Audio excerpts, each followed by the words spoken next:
they were looking in a library of talks, either on the internet or in the library, for a talk to help one of their friends with depression. And even though I thought I've talked about that subject before, maybe I haven't devoted a whole talk to that subject. So for the sake of people now and in the future, this evening's talk will be on the Buddhist attitude towards depression. It is a worthwhile topic because, as everybody knows, that depression is one of the great diseases in our modern world. It causes a great deal of suffering, and many of us will meet with depression, either personally or one of our loved ones, in the course of our life.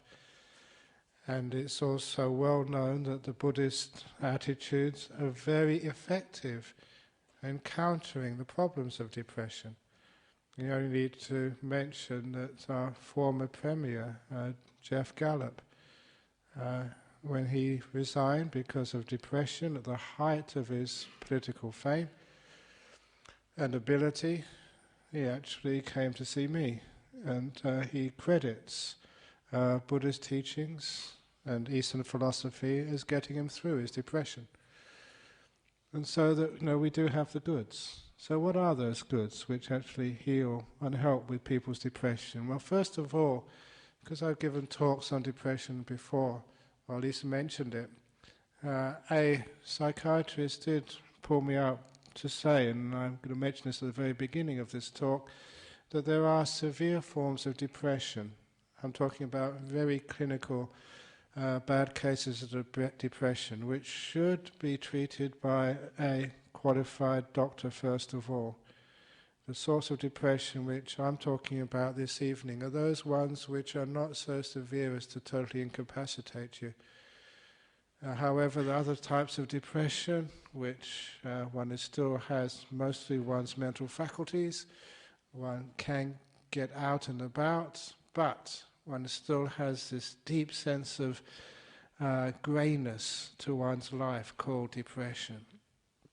So if it is severe, please go and see doctor. But if it's moderate, mild, or to prevent it happening in the first place, please listen to what I'm about to say.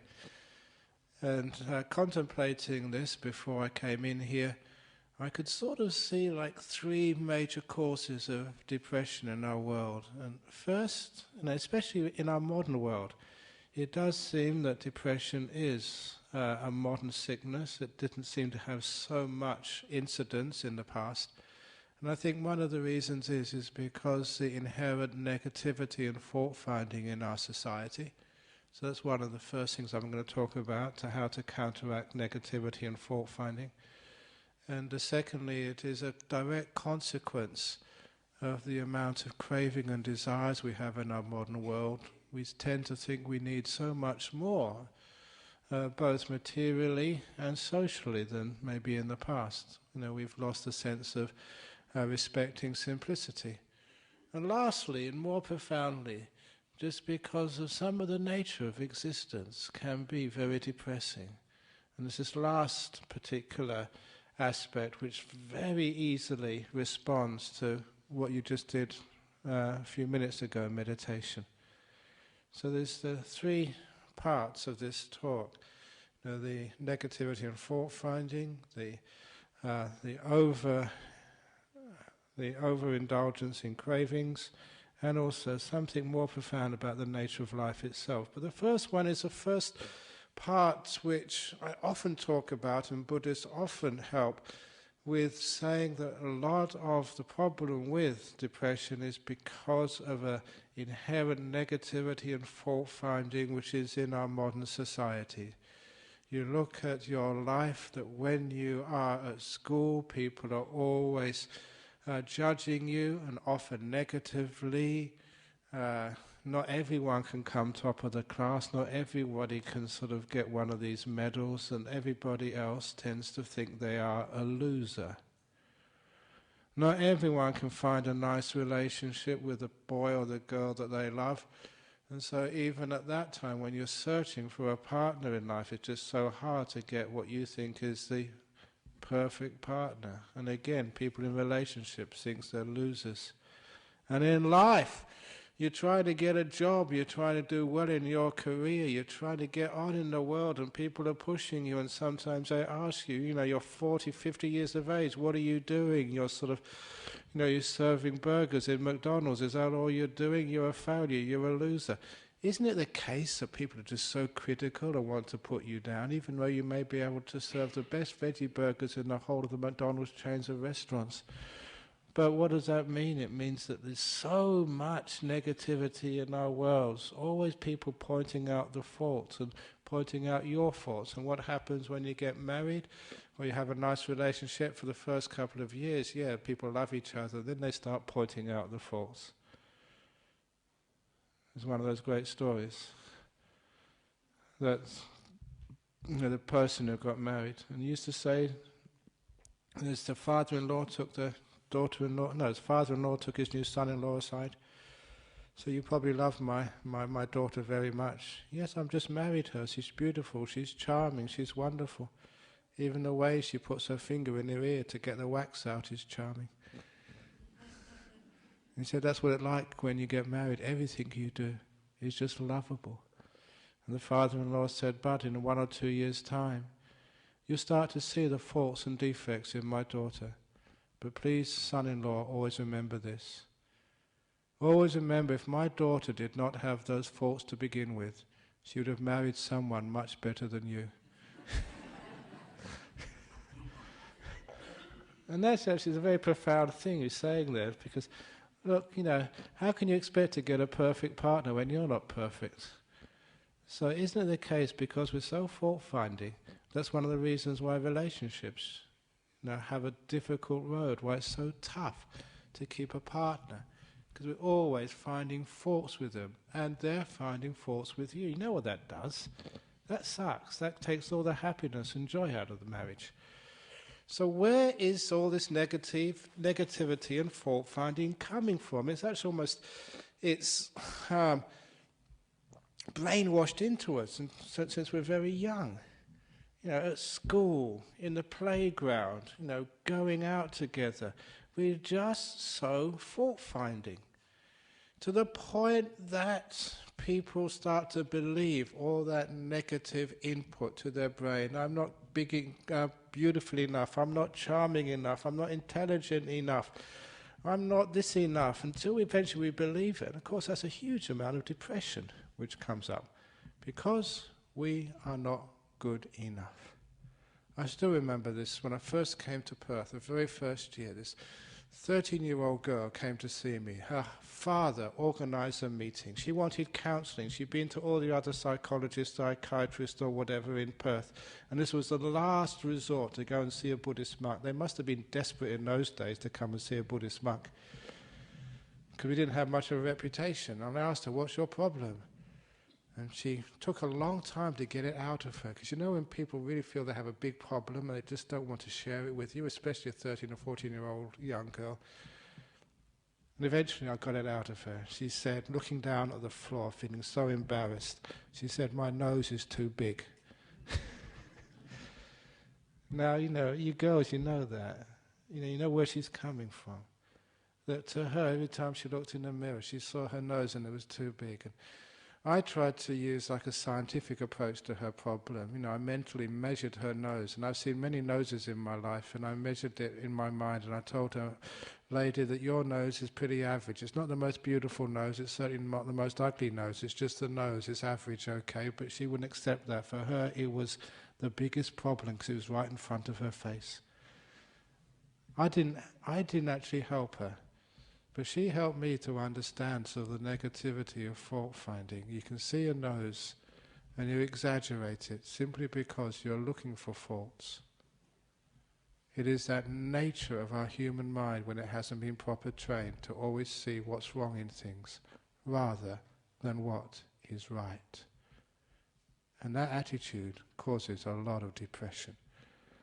I'm going to have to ask you to excuse me, though, who come here every week for the last 10 or 20 years. Many of you have heard these stories before, but because this is a talk on depression and many people are going to hear this for the first time, One of the classic stories is that story of the two bad bricks in the wall. On Tuesday night I was in Brisbane. First time I've been to Brisbane to give talks, and one of the people having question time said, Ajahn Brahm, I've read that story, I've heard it many times, can you please tell it again? I just want to hear it live. So I told that story, and it's a deep story, simple, but it actually points out what I'm talking about. The story of the two bad bricks in the wall 26 years ago, 27 years ago, when we moved to Serpentine to build that monastery down there. We had no money, we were broke, and because we owed money for the land. There was no buildings on that property, so I had to learn how to build. And I was a theoretical physicist before, okay, in my head doing sums all day. Now I had to get out there and get my hands dirty and mix concrete and lay bricks and put on a roof and do plumbing, everything we did. And even to this day, if any of you go into that main hall in our monastery, I am the builder. My name is on the building license for that. And it's still standing, so that's pretty good. So in particular, this story, I had to learn how to lay bricks. Laying bricks was not a simple thing to do. It may look easy, but it's so hard to get everything level. But, as most people would be, I was a perfectionist. I had to make sure that brick was perfectly level before I went on to the next one. Sometimes one corner was high, you'd knock it down, and another corner would go up. You knock that corner down, then it would go out of line. You knock it back into line again, thinking it was finished, you notice one of the corners was high again. It was just one of those jobs which you couldn't get everything in the right place, but you kept on trying until you got it. It took a long time, but it didn't matter because I wasn't being paid. So I could take however long I wanted. And when I finished that wall, that first brick wall, like anybody else, you were proud, finished, you stood back to look at it and admire it. And it was only then, when it was finished, I noticed that two bricks were crooked. And all the other bricks were straight, two bricks were crooked. So what would you do? What I did was try and scrape the mortar out so I could reset the bricks so they could be perfect. But the mortar was hard, you couldn't scrape it out. And the other monk was with me at the time, Ajahn Jokro. I asked him, look, can we please afford some dynamite so I can blow it up and start again? Bulldozer would do, push it over. Because that spoiled the whole wall. Those two bad bricks, they ruined the whole thing. But we couldn't. I was stuck with it. We were too poor to do anything with it.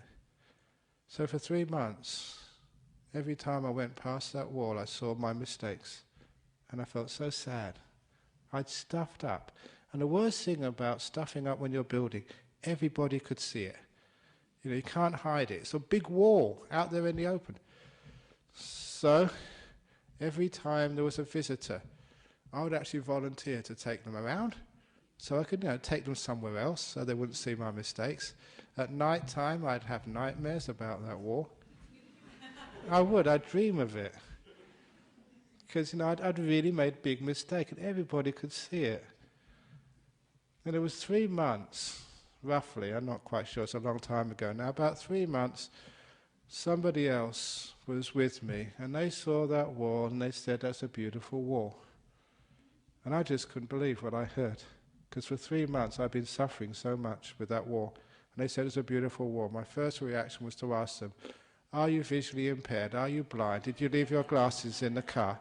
Can't you see those two bad bricks, the crooked ones?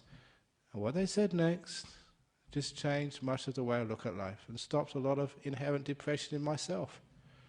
What they said, yes, I can see the two bad bricks, but I can also see the 998 good bricks as well. And that really hit me, because I realized for 3 months I was blind. All I ever saw was my two mistakes, and I just could not see all the beautiful, perfect bricks which I had laid. And when that guy told me, what about the 998 good bricks? That was the first time in 3 months that I could actually see the bricks above, below, to the left and the right of my two mistakes. And I had to agree with the fellow. It was a beautiful wall. Once I could see the whole picture. And I realized, why is it, our psychology, where do we get this from? that we just see our two mistakes and we become blind to everything else we've ever done.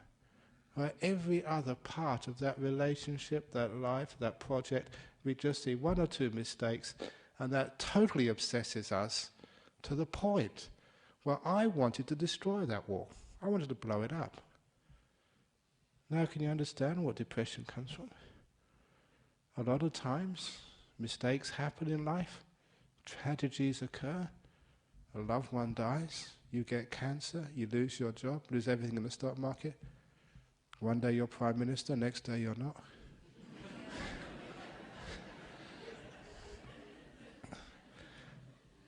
So you can see it's very easy to get depressed. If all you see is just that one event, that one or two bad bricks. So how do you overcome that fault-finding and negativity? Fault-finding and negativity is just being obsessed with what is wrong and being totally blind to anything else except the faults. And then you want to destroy. You see that happening in relationships. Girls and boys, they come along and they just see what's wrong in their partner, the things they do wrong, the mistakes they've made. And they're just being blind to everything else. The classic tale was when I was teaching in Malaysia, and somebody asked me this question at the end of the talk. I have found out this morning my husband has lied to me. My husband has lied. I can't trust him anymore. Should I get divorced? She asked me whether she should get divorced. Quickly I asked her, what are you doing in this university? She was a lecturer on mathematics. So I saw an opportunity to answer her question. I asked, how long have you been married? She said, 3 years. I said, let's do some statistics. 3 years is maybe 1,000 days.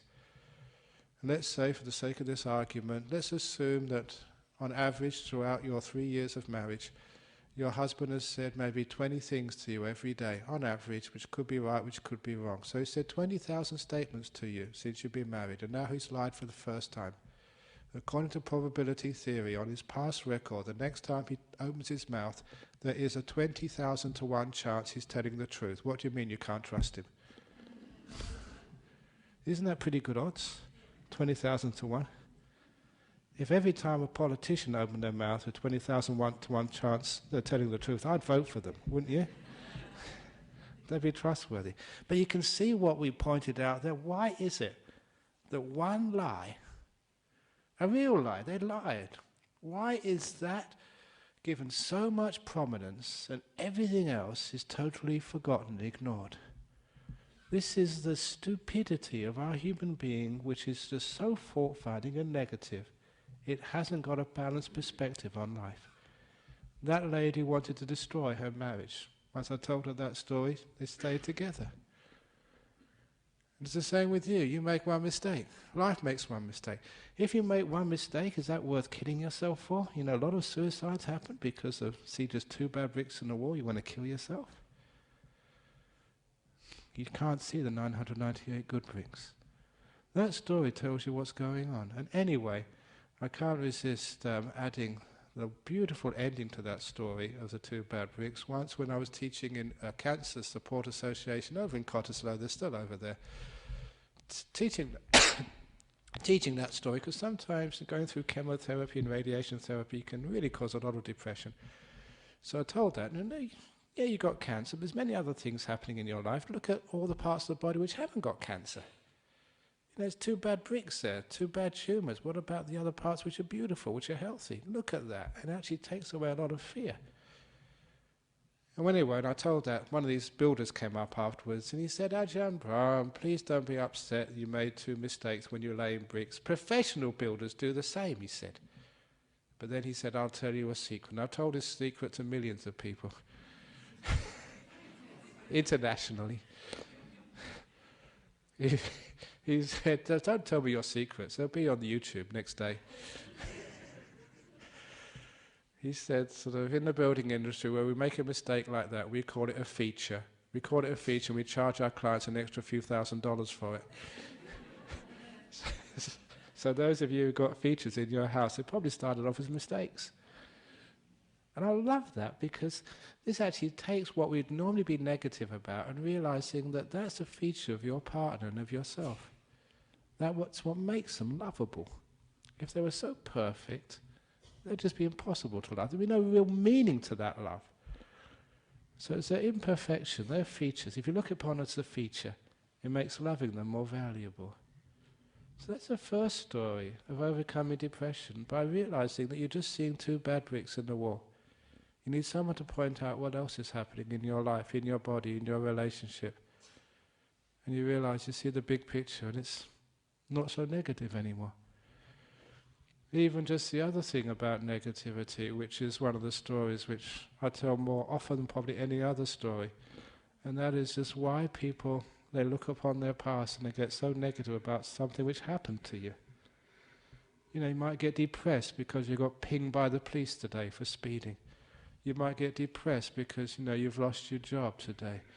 You may get depressed because this week, you know, that your partner sort of dumped you.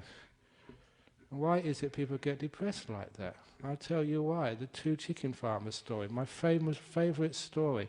And the reason why I keep repeating this is because people need to know this so they don't suffer so much. Two chicken farmers, the first chicken farmer went into the shed early in the morning to collect the produce from the night before, took in the basket and filled the basket full of chicken shit.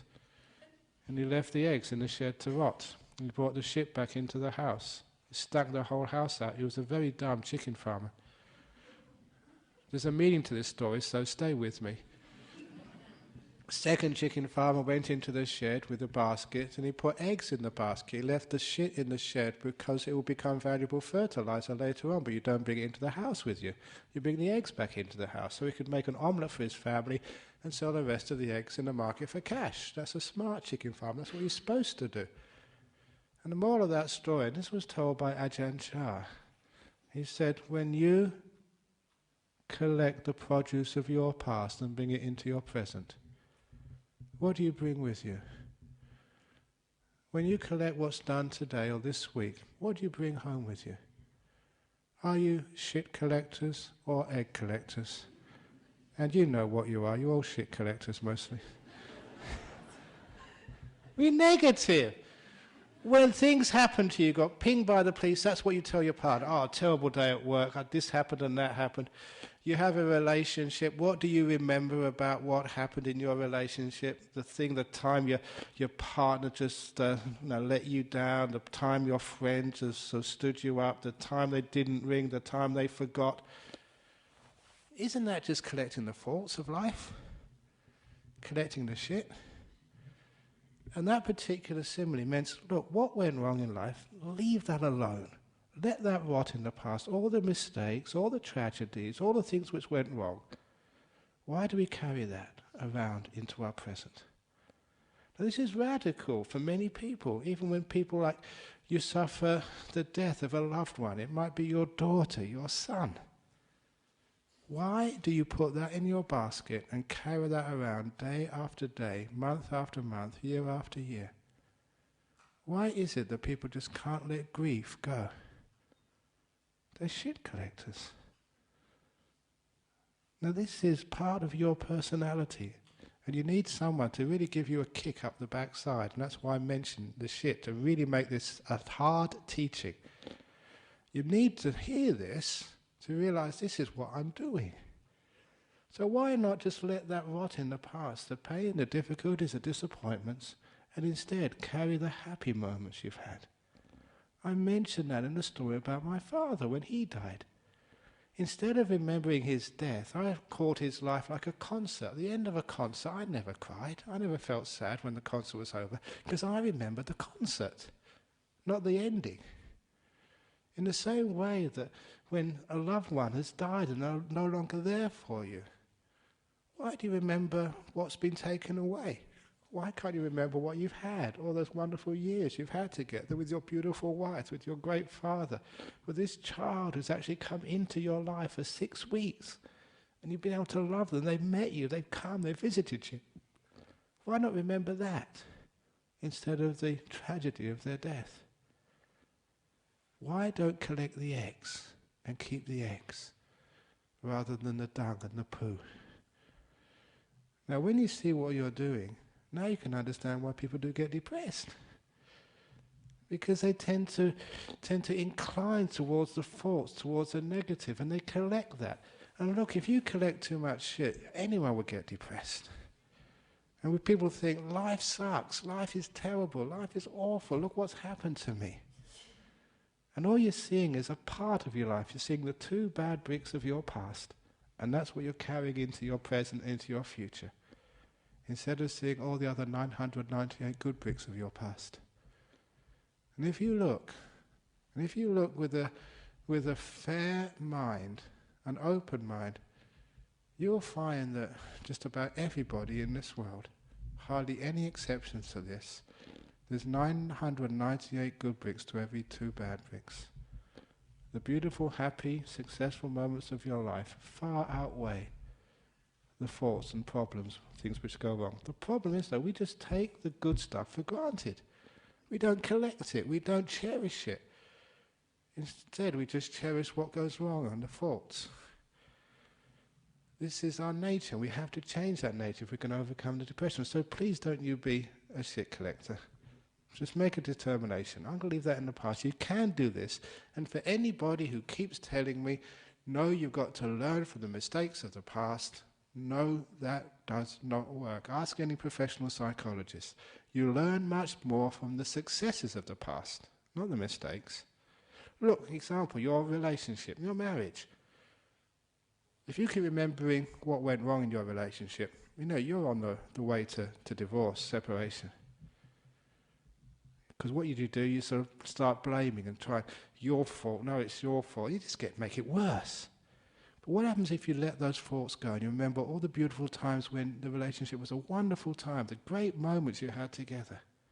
What does that do? That means you appreciate the relationship, you appreciate the partner, and you will actually learn what works.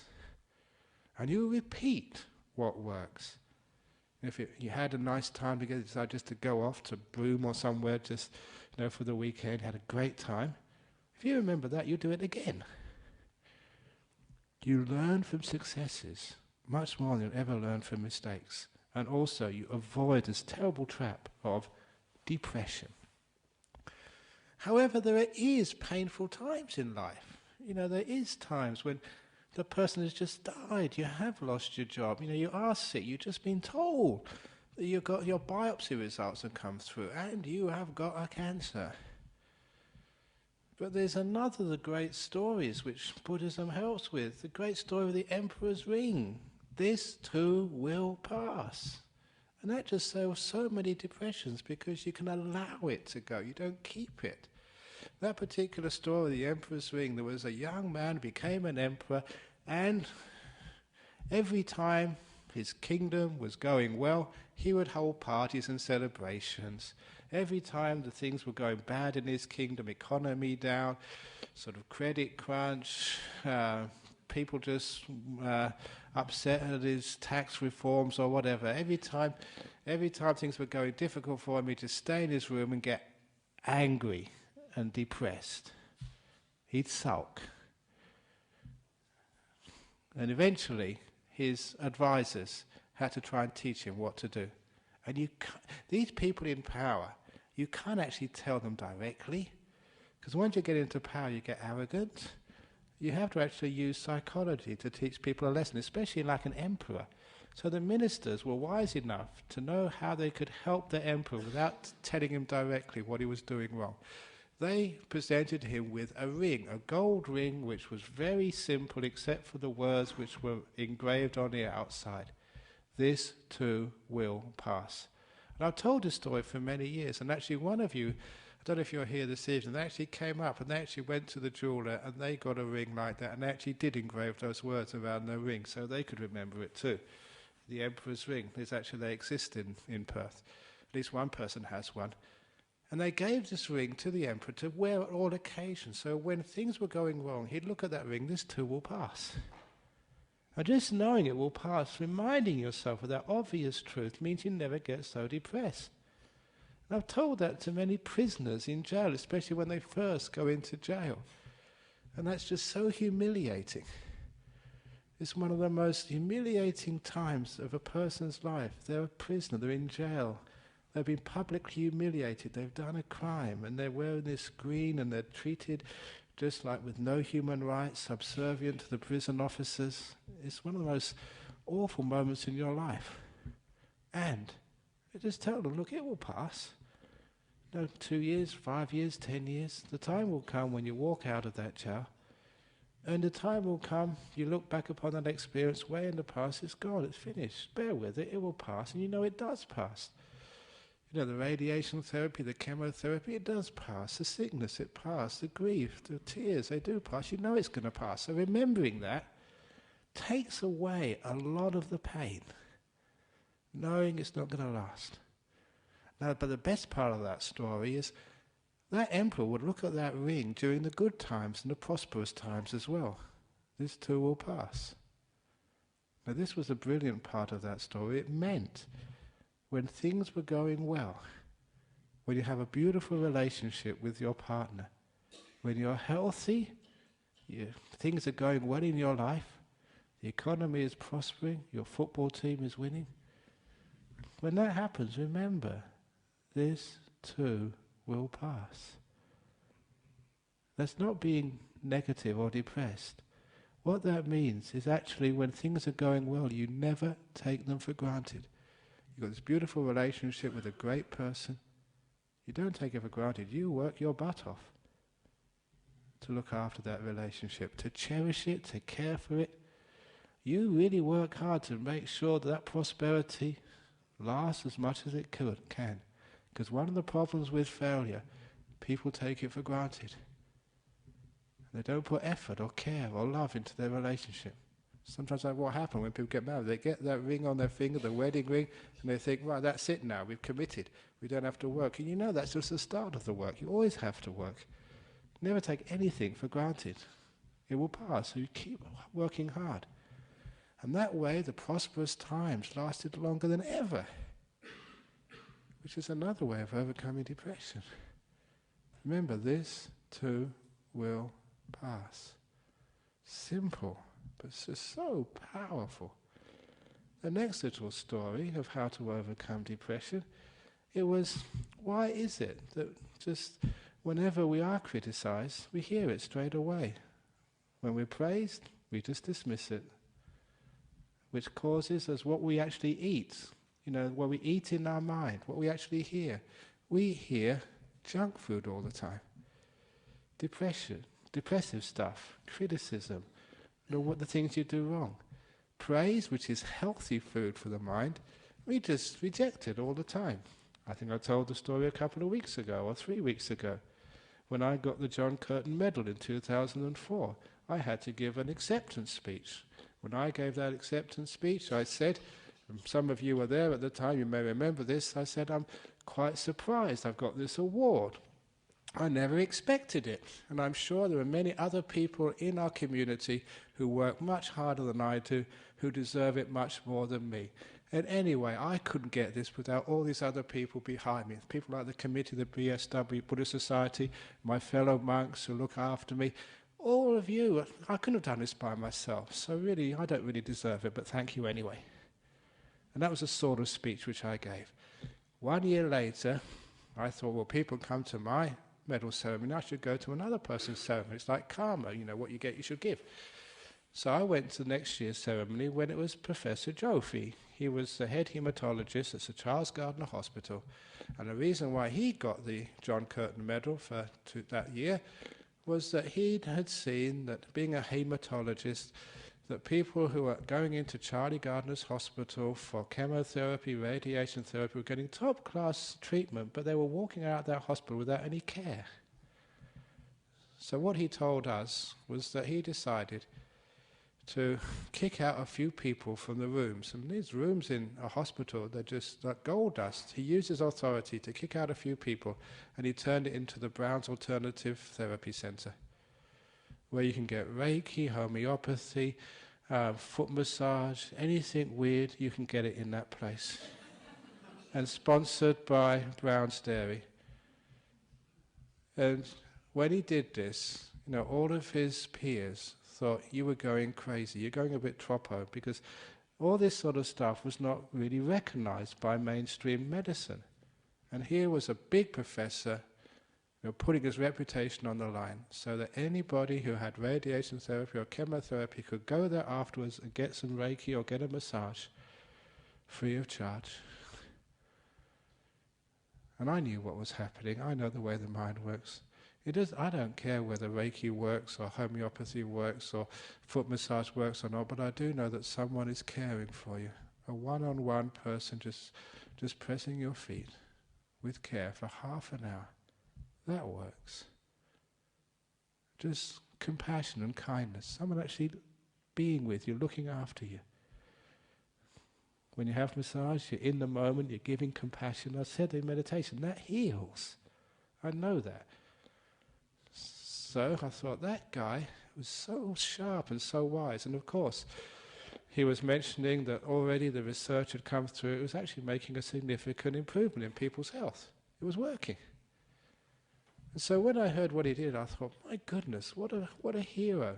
What a courageous man, standing his ground for something he believed in and actually getting it working. And actually stopping a huge amount of suffering with people who got cancers. And when he got up to accept his award, he said, well, there are other people in the community who deserve it much more than I do. I'm not quite sure why you chose me, and I couldn't have done this without all the other people who helped me. And I recognized it was pretty much the same speech I said the year before. As everybody does when they receive a reward. Someone praises you, gives you an award, and what do? You say, I don't deserve it. Maybe there's other people who deserve it more than me. Or I couldn't do this, it wasn't for my parents or my partner or my friends. And I realized my mistake there. Look, a lot of people actually investigated. And they looked at what I was doing, and they decided, yes, I deserve it. And I was actually saying, you're wrong, you're lying. So it was Jofi, when he did deserve it was obvious. So the next time I ever get an award, when I give my speech, the first words I will say will be, thank you, I deserve this. Why are you laughing? You're laughing because it's not done, is it? Someone gives you an award, you say, I deserve it. That's just really just out of left field. You're not supposed to do that, and that is the problem. We just refuse to accept praise and rewards. We just push it aside. Every time. So look, the next time someone tells you, you did a marvelous act today, you did really great work, say thank you, yes, I deserve it. Next time your husband says, oh thank you, it's a delicious meal, darling, say yes, thank you, it was, I deserve it. Now, when you do that, you're actually going to stop a lot of depression. But when someone criticizes you, you were late picking me up today. Oh yeah, that's true, I'm sorry. Why is it we always receive criticism straight away? Over in Sydney, in May, I was at a conference, listening to one of the Buddhists over there, great sort of psychiatrist, Nkong Tan, and he was actually saying, research shows that if you're going to praise someone, you have to spend 15 seconds praising them before it actually gets in. 15 whole seconds, and then it will actually be received. Criticism, 1 second, it goes straight in. It's true. Which is why that if you are going to be praising your child, or maybe praising your wife, don't just say, oh, thank you, darling, you're a wonderful wife. No, you've got to say, thank you, darling, you're a wonderful wife, you're a great cook, you're so charming, I'm very happy that I managed to find you, and I'm so lucky you fell in love with me, and you're such a charming person, and we've had such a wonderful time together. 15 seconds up, it might go in. And it's actually true, you try that, you know it's true. Now is it quite clear where depression comes from? We just don't receive praise. What we receive is criticism. It goes straight in. So if we want to sort of stop depression, for goodness sake, when someone praises you, compliments you, or give you a medal, please receive it immediately. You do deserve it. If your partner says, thank you for being you, don't think that they're speaking rubbish. Don't just demean their intelligence. Say, thank you, darling. yes, you're right, I deserve that. And have your partner also receive it. And then when praise is not dismissed, we may have more of it in our marriage. We may have more of it in our office. Because when you dismiss these things, you praise someone, they just throw it back at you. Of course, you're just discouraging praise. When you're discouraging praise, you're discouraging mutual appreciation. You're actually discouraging love. When you discourage love, what's left? There's terrible negativity, fault-finding, pointing out people's faults, and I feel I'm terrible, and I must be the worst monk ever since the time of the Buddha. I'm really terrible, I'm awful. And if you keep thinking like that, of course you get depressed. So this is actually where we're actually healing depression, by just changing our way we look at things. And getting that positive and receiving praise. Looking at the 998 good bricks in the wall. And this too will pass. This actually works. And collecting the eggs, not the shit from the past. Now, I did also mention that sometimes we get depressed because just what we want in life is way too much. It's the crazy stuff. One of the experiences I had as a kid, no, not as a kid, I was a school teacher, 22, just before I went off to Thailand to become a monk. And this is very apt right now because this was World Cup in 1972, 73, must have been 72, 74?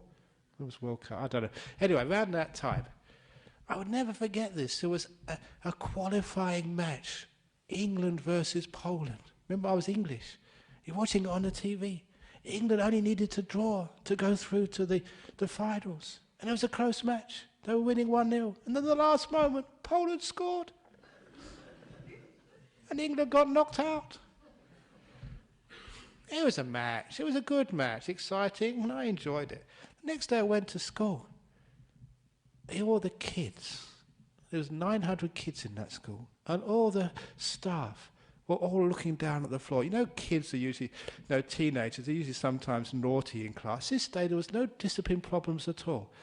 They just couldn't bear to be naughty. They were just so depressed. And I thought, it's a blooming football match. What are you getting depressed about? It's only soccer. Why are you going to spoil a whole day about that? And the reason is because people just have far too many expectations and desires. When we desire so much, what actually happens is, I can actually see it's a stupid desire. Asking from the world what it can never give you. Australia will never win the World Cup. Come on, be practical about this. I say things like that, people get shocked, but it's obvious, isn't it? It's true.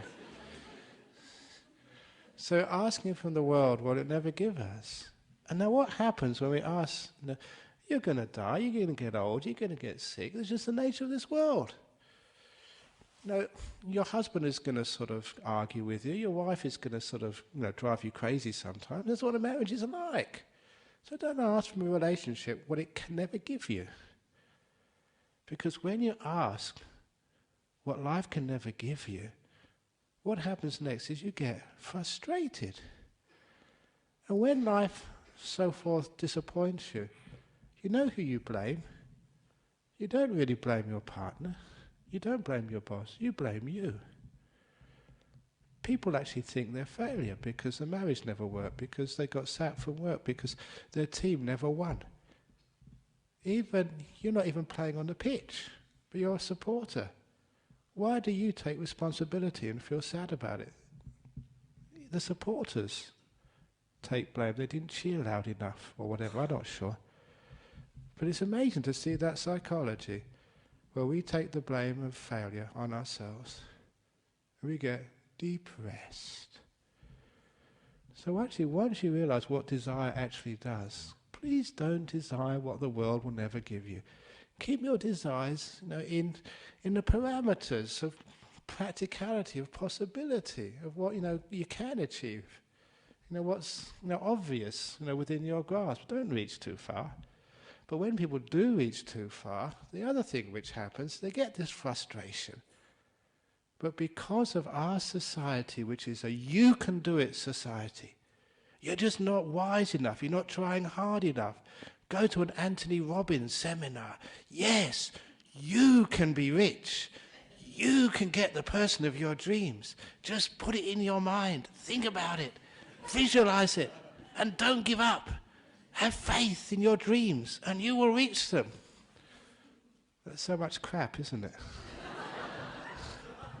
Be honest about it. But it's not just that, it's actually so dangerous, it causes so much depression. It's actually dangerous. Because what happens, that people actually try even harder. They get frustration, they try harder, and they get angry. I don't know how many angry people are in this world. Why do they get angry? Apparently that's what poor old Kevin Rudd's for. He was really trying hard, had so much expectations, got frustrated, got terribly angry with himself and his staff and his friends. After anger, there's another stage. You get angry, angry, angry. That takes up so much energy. The next stage is depression. What's the point? You lose all your energy, you lose all your hope. You tried, you pushed yourself, and you think it's your fault. You didn't sort of do the right thing, you made the wrong choices. And that's another form of depression. All come because you just reached too far, strived too much, and thought that you could achieve these things when you weren't really working within the limitations of real life. And I know that. Sometimes I know that I give a talk on a Friday night. Sometimes they're going to be really good ones, sometimes bad ones. You can't make them all good ones. Sometimes you tell jokes and people really get it, and sometimes they just miss the whole joke, just like you do sometimes. So that's just life, isn't it? You can't do anything. So that when you actually work within the parameters of life, and you're wise enough to know what you can achieve, what life can give you, what it can't, then you don't have any stupid desires, these obsessive goals, which they crucify you, give you so much pain and suffering, and you just get angry, you keep pushing until you just give up and you get depressed. So in Buddhism we say, what do you really want in life anyway? What's your goal in life? We all know, I don't know how many times you say this, you don't need to have the $1 million to be happy, and I'm one of the examples of that. I've got absolutely nothing, and I'm a pretty happy guy. Come and watch me, just don't get really upset. You don't need to have a beautiful partner. I've got no partner, I'm celibate. And for those of people who say that celibacy is the biggest sexual deviation, I think somebody actually said that. It was who was it now? They told me the other day. I said Freud. Freud actually said there's only one sexual deviation, that's celibacy. That's me. But I'm going to form a new society, it's celibate rights. And I'm going to be marching in the next gay and lesbian pride, because gay and lesbians have got their rights now. The celibates, we're the ones who are suffering, we're the ones who are being discriminated against. So it's celibate rights. Sometimes people say it's unnatural to be celibate, and they said that same as gays, it's unnatural to be gay. And others say it's unnatural to be celibate. I say, no, I'm demanding my right to be celibate. But anyhow, how did I get into that anyway? I forget now. But so what you demand in life, please put that into proper perspective. So you don't demand too much. But the last part and that actually gets rid of a lot of depression. So you don't need, that's what I've got, you don't need to have all these things to be peaceful and happy. You should know that by now. You've been coming here long enough. So get the message. Yeah, all of these cravings and desires, you don't have to win the match. Just enjoy the game. It's obvious. You don't have to get the promotion. You get the promotion, more stress. And I keep on saying, you never have enough money, no matter how much you go up the corporate ladder, there's never enough money for you, you know that. So, why does work so hard for the promotion? Just work so hard for just enjoyment, fulfillment, not some promotions. So you're actually doing it for happiness. You're not doing it for status. Do it like that and you can achieve happiness. Status, who wants that? But the last part of this is perhaps the most profound. And that is just like life sometimes does go wrong. It's not perfect. So don't expect this life just to be all wonderful, beautiful, things always going right and everything going your way. There'll be many, many times when things do go wrong. Many times when your loved ones do die, and that's sad. And many times when you do lose on the stock market, and it's sad. There's many times when you do get expelled from the monastery where you grew up in, and it's sad. That's with the bhikkhunis. There are many, many times when you do miss your flight, and it's sad. But that's life. Life isn't meant to be totally perfect. So we accept there will be depressing moments in life, moments of just disappointment. But we understand and accept that as part of life. We don't make anything worse of it. One of my favorite pictures of my teacher Ajahn Chah, which I have in my room, my office in Bodhinyana Monastery in Serpentine, is Ajahn Chah with his hands up, with a big smile on his face. He's imitating a famous statue in a monastery in the south of Thailand. And in that statue there is the inscription underneath. This monk just blissed out in ecstasy.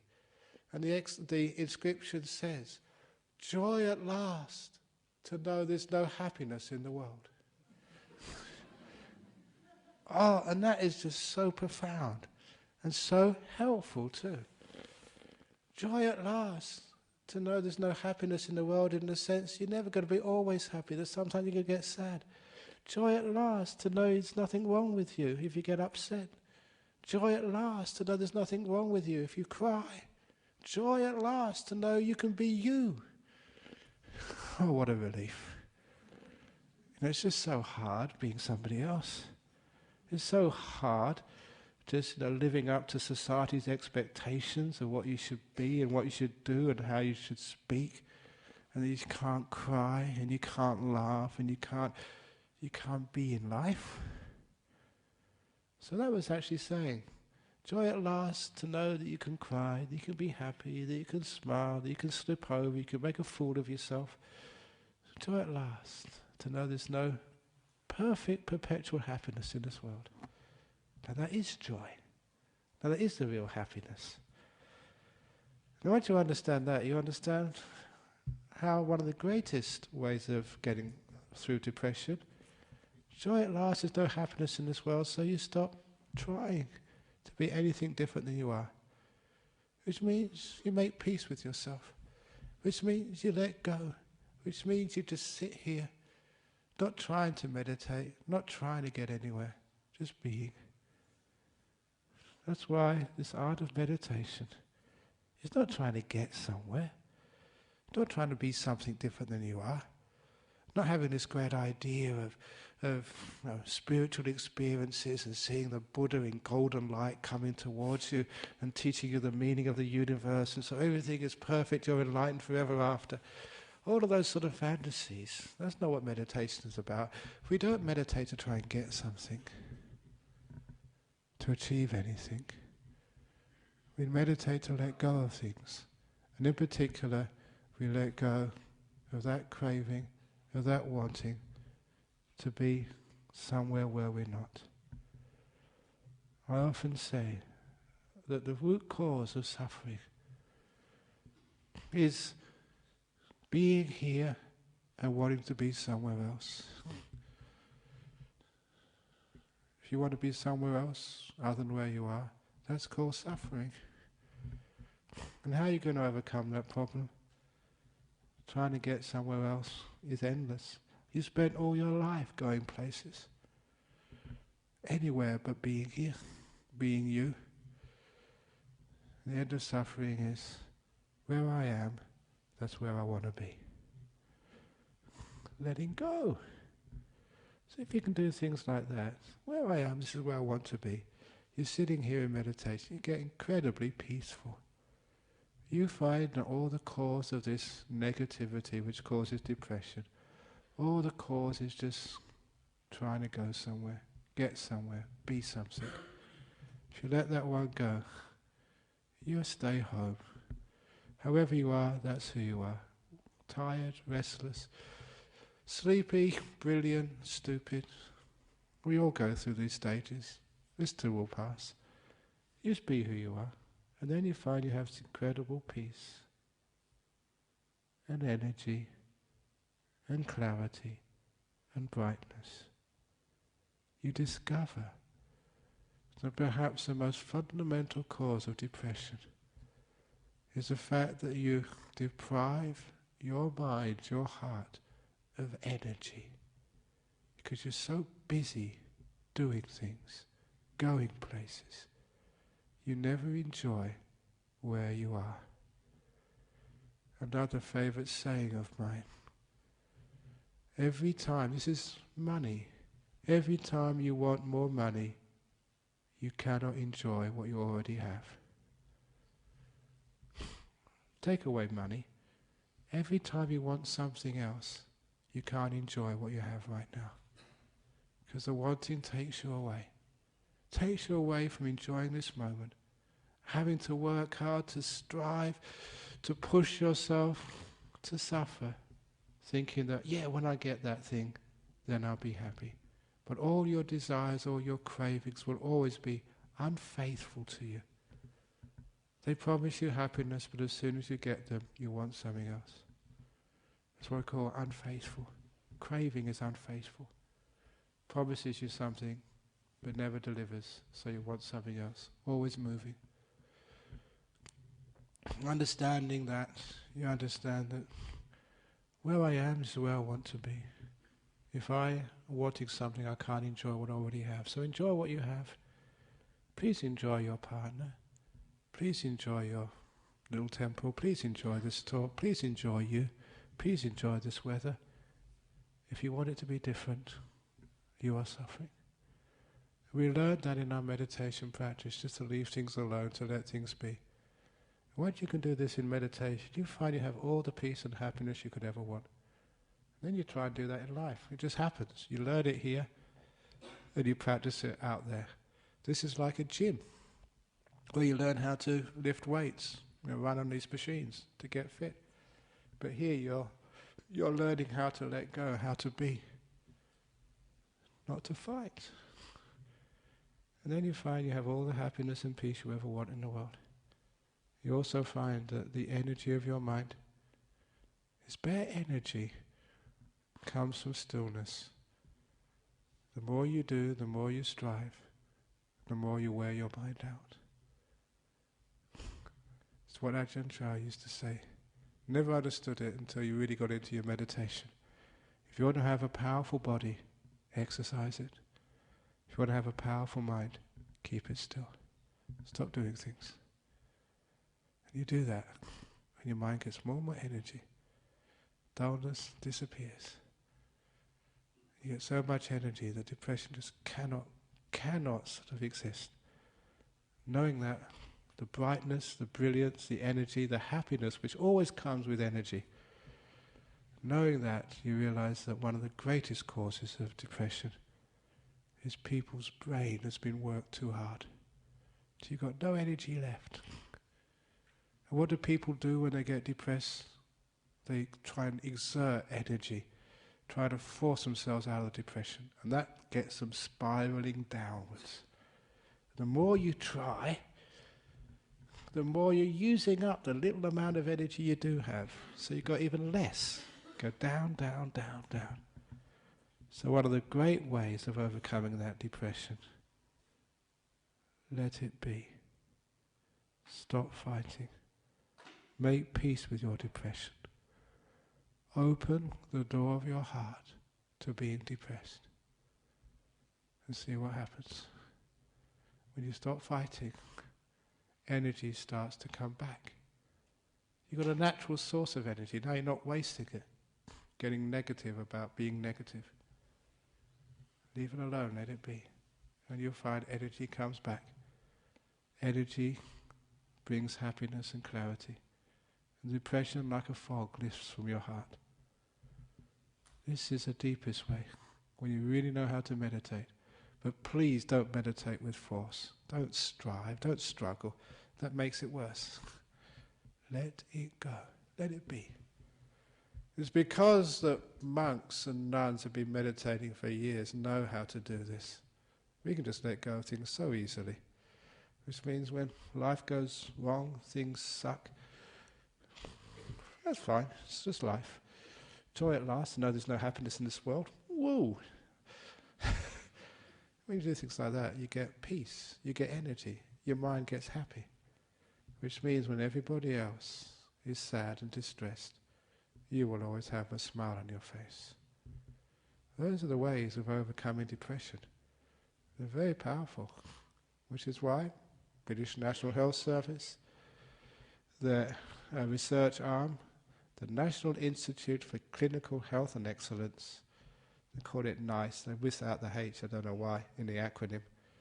When they did research some years ago to find out the best way of treatment of depression, they found with a huge clinical trial, the most effective way, the way which worked the very best, was meditation. Hopefully you know why.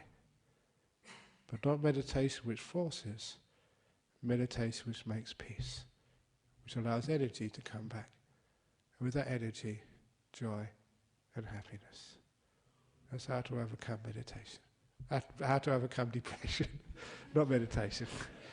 How to overcome depression. So thank you for listening. I hope you enjoyed it. Okay, so in that talk I gave a few old stories, a few old things which you've read before, but I wanted to put it all in one talk. So any comments or questions about the talk this evening? Yes? I think it's an interesting question because, you know, I wrote that story a long time ago, and then people ask, where's the wall? And I had to go looking for it because I totally forgot it. And it was a case that at the time it's such a big thing for me. But then when I realised, oh, there's 998 good bricks in the wall, I forgot about those 2 bricks and I forgot where they were. I think they're in the monks' toilets. Because that was actually the first building we did there. So it must have been in there somewhere. But anyway, because that's such a famous story now, one of these days I'm going to get sort of a bricklayer and put like in the front of the monastery just so people can get their photograph taken by my 2 bad bricks. And actually just to make one there with 2 really crooked bricks so people can see it. It's almost like a tourist attraction. But it's a powerful story because it actually has helped so many people. It works. So any other questions anybody has to... Oh yes, in the back there. I deserve that.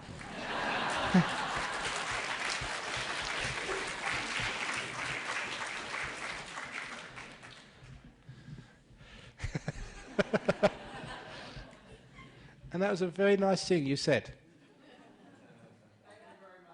You did. Very good. See, doesn't that make you happy? Yes. Go on. When I find someone that is depressed, who may be a friend or an acquaintance or whatever, I find it very difficult to know what to do. Would you have any suggestions? Yeah, this is a common question. You say that when you meet a friend who's very depressed, you don't know really what to do. Whenever you're in a situation like that, number one, please don't have plans. Please don't have like a book, you know, which is what I'm supposed to do. Because all of that, I call that knowledge, you know, all of your ideas of what you're supposed to do, how you're supposed to treat this, actually stops you being sensitive. So the best thing to do in any situation, I've done this for so many years now, when someone comes up and they're in a really difficult situation, and I have had no training, I just completely let go, make my mind blank. I don't remember what I'm supposed to do or what worked in the past. I just let all of that go, come into the present moment, put a bit of loving kindness, compassion in there, and I trust in that presence and kindness. With that, I'm sensitive enough. So sometimes I'm depressed and, it's the wrong thing to do, to try talking to them. Sometimes just an arm around their shoulder, but sometimes an arm around their shoulder, they might punch you. So you're really sensitive. And that sensitivity and that kindness, that's what works the best. And then see what happens. Ideas come up, words come out, and sometimes, I don't know where those came from. But as long as I'm silent, as long as I'm kind, as long as I don't try and repeat what worked last time, or remember sort of the instructions in the book, then it usually works. And that happens in all situations and cases. So always, this is an old saying of mine, it's just never allow knowledge to stand in the way of truth. Because knowledge is what you're supposed to do, what's in the book, how you've been trained. And truth is actually what's right in front of you right now. And there's a huge amount of difference there. So just be in that moment, be with that person, and you actually feel what needs to be done. And I don't know what that is. It just happens, comes out. You got a question there? Is depression not a privilege or disgrace or I don't know? It's not something just for certain people. Anyone can get it, right? Yes, everyone gets depression, from big depressions, small depressions from time to time in their life. It's part of life. Sort of question is just for analysis. Would it be like depression is to, okay, if you give food to your mind, Yeah. you are sort of keeping your mind health, as if you give food to your body, you keep your body health, but a bad food would make your body ill. Okay, yes, I think you're saying, just again for the tape, that like depression is almost like a mental starvation, a mental sickness, a mental dis-ease. And I think it's very true there. And you were saying that just like your body, if it has good food, good exercise, it becomes healthy and it doesn't get so sick. But even if you have good food and you exercise, you still get coughs and colds and sicknesses from time to time. That's just the nature of a body. It's the same with the nature of the mind. If you give it good food and exercise the mind, meditation is one of the best exercises, it still sometimes has depressions. That's what I was saying, that happiness at last, to know, joy at last, there's no happiness, no perfect happiness in this world. So just accept this. But when you do practice or learn some of these strategies from Buddhism, you find that depression hardly comes at all. And if it does come, it's just so mild. You know exactly what to do, just leave it alone. Enjoy your depression. You can have a day off work. You can sit in bed and get your partner to feed you. Get all these people coming around, I've heard you're depressed. And then they're nice and kind to you. So if you ever do get depressed, please milk it for all it's worth.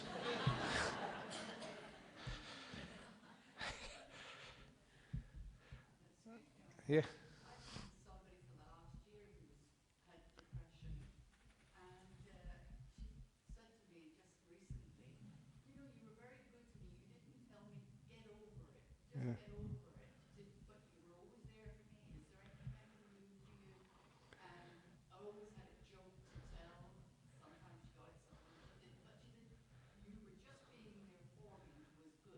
Right. That's right. Yes, a very good thing there. If you tell someone, please get over it, then people feel more guilty and they have to strive more and they get worse, they get deeper in there. But just being with people, telling them a joke, the depression joke. Many of you may have heard this before, but it's a joke which actually is about depression. It's about the painter in Perth. He's quite actually a well-known painter, but he was on his motorbike and had a crash. Had to go to hospital. They had to amputate his hand. It was the very hand he used for painting. And when you have injuries like that, many people, get depressed. So that when he was, got released from hospital, he had psychiatrists and counsellors, but he was just playing along with them. He realized without being able to paint, his life had no meaning. So he said as first opportunity he would kill himself. So he went to St George's Terrace, went on one of those big buildings, went out onto the balcony, He was about to throw himself off, kill himself, when he saw a man with no arms at all. No arms at all. And he was actually dancing down St. George's Terrace. Dancing for joy. And it was one of those occasions he thought, look, I've only lost a hand. That guy down there has got no arms, and he's dancing.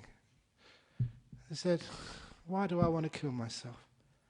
So he got off from the balcony, he got into the elevator. They go really down fast. He managed to sort of run after this guy to thank him. He hugged him. And he said, look, thank you, thank you, thank you. I was about to jump off this ledge and kill myself because I've lost one hand. You've lost both arms and you're just so happy. I saw you dancing for joy. Tell me your secret. And the man said, sir, I wasn't dancing for joy. I was just trying to scratch my bum.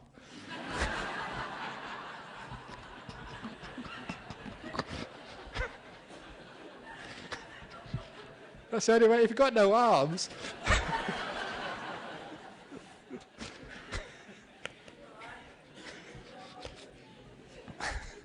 Okay, I think that's a